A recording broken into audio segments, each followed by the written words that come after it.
बिस्मिल्लाहिर्रहमानिर्रहीम, अस्सलाम वालेकुम। कैसे हैं आप सब? I hope you all are fine. First of all, what is the lift learning outcome? Today we are going to study to know about the difference between biodegradable and non biodegradable substances. जो waste produce होता है, जो pollutants हैं हमारे, उसमें कुछ waste हमारे लिए बहुत यूजफुल भी हो सकता है और कुछ वेस्ट हमारे लिए बहुत हार्मफुल भी हो सकता है। क्या होगा, कैसे होगा, ये हम आज देखते हैं। लेकिन इससे पहले आप अपने ब्रिजिंग के सोल्यूशन पे को देख लीजिए और अपने आंसर्स को वेरीफाई कर लीजिए। Then comes our focus, biodegradable and non biodegradable materials. What are them? Sometimes हमारे ट्रैश में, हमारी डस्टबिन में कुछ देखा होगा कि आपने कि कुछ मटेरियल बाकी रह जाता है आफ्टर सम डेज और कुछ मटेरियल डिसअपियर हो जाता है, या वो एक ऐसी एक अनएस्थेटिक फॉर्म में आ जाता है, या बहुत कचरे वाली हालत, उसकी गलने सड़ने वाली हालत हो जाती है। तो इस बेस पे हम अपने मटेरियल को क्लासिफाई करते हैं कि क्यों ऐसा होता है कि कुछ मटेरियल 1 माह बाद, 10 माह बाद भी वैसे ही रहता है और कुछ डिसअपियर हो जाएगा। इनका क्या इम्पैक्ट है एनवायरनमेंट पे, क्यों जरूरी है ये हम देखेंगे आज। सो द पहली category, the waste that stage, जो कि 10 महीनों बाद, किस आफ्टर इवन 1 साल के बाद भी वो डीकम्पोज नहीं होगा बल्कि अपनी जगह पे कायम रहेगा, उसे कहेंगे नॉन बायोडेग्रेडेबल्स।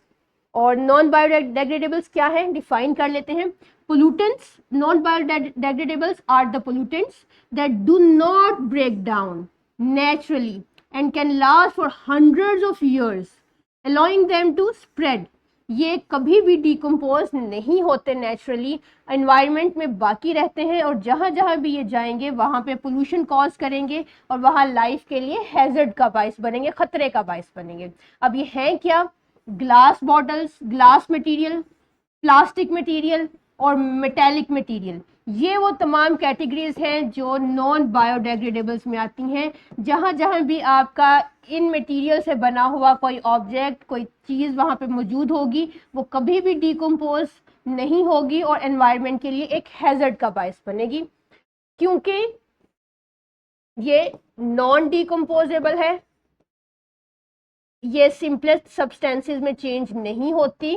ये तीनों कैटेगरीज हैजर्ड फॉर लाइफ है और इसके अलावा ओवरऑल हमारे जो हमारी एनवायरनमेंट है उसके लिए भी पोल्यूशन कॉज करती हैं, उसकी एनवायरनमेंट को भी पोल्यूट करती हैं। एक दूसरी टाइप का वेस्ट है जिसे हम बायोडेग्रेडेबल्स कहते हैं। ये वेस्ट वो है जो अपेरेंटली डिसअपियर हो जाता है, लेकिन इन एक्चुअल ये एनवायरनमेंट में वापस आ जाता है और हमारे लिए बेनिफिशियल साबित होता है। कैसे? डिफाइन करते हैं।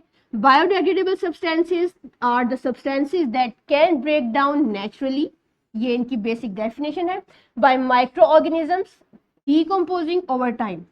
आपने सेकंड चैप्टर में देखा था कि फंजाई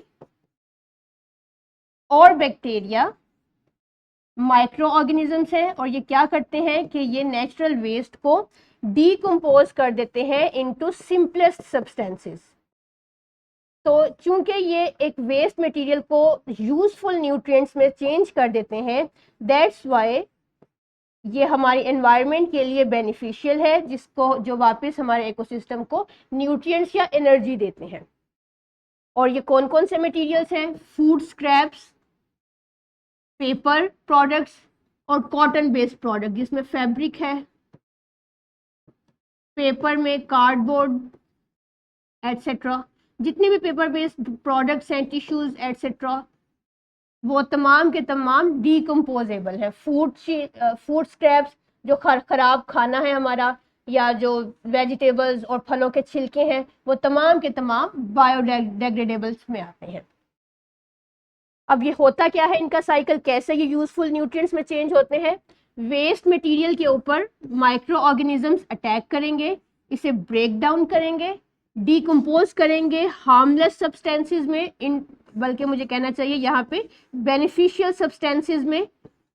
और ये बेनिफिशियल सब्सटेंसेस अगेन पार्ट बनता है फूड वेब का, क्योंकि ये न्यूट्रिएंट्स प्लांट्स एब्जॉर्ब कर लेते हैं और अपने वेल ग्रोथ शो करते हैं। और जो एनिमल्स और ह्यूमंस इन प्लांट्स को इनटेक करेंगे, ये बेनिफिशियल न्यूट्रिएंट्स इनका इनडायरेक्ट पार्ट बन जाएंगे. So this is how the biodegradable substances help the ecosystem by providing them energy as well as nutrients.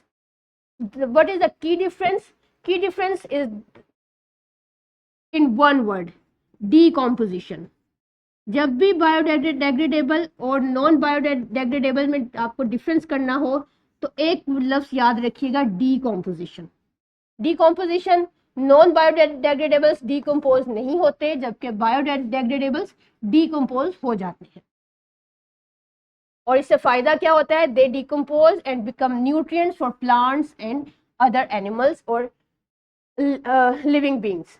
Now अब अपने डस्टबिन देखिए कि आपके ट्रैश बिन में बायोडिग्रेडेबल्स मटेरियल की अमाउंट ज़्यादा है या नॉन बायोडिग्रेडेबल मटेरियल की अमाउंट ज़्यादा है. अगर आपके ट्रैश बिन में नॉन बायोडिग्रेडेबल्स ज़्यादा है तो मेजर्स लीजिए, ऐसे इकदाम कीजिए जिनसे वो कम हो सके. So it was all about the difference between two types of material.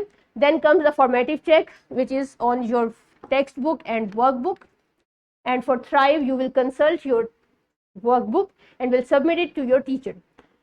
अपने BLIF नंबर 22 में मिलेंगे. अपना ख्याल रखिएगा. अल्लाह हाफिज.